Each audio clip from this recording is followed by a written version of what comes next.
Сәлеметсіздер ме, ұстаздар? Бүгін мен сіздерге білім шама атты әдісті ұсынбақшымын.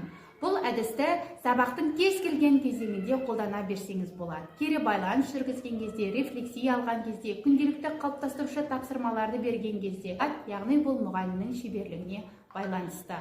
Оқушылардың пәнге деген қызығушылығын арттыратын әдістің бірі деп білемін.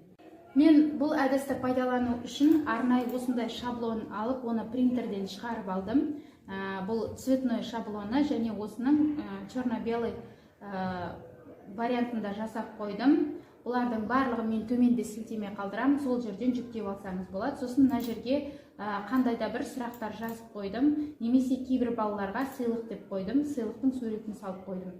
Енді өзіңіз қалағаныңызша сіз өзіңіз сабағыңыздың тақырыбына сай қолдансаңыз болады. Содан кейін мына цветной шаблон шығарып алып, сосын оның артына черно-белый нұсқасын жабыстырып, оны арнайы мынадай шпажкілерде клейледім де пайдалана беруге болады.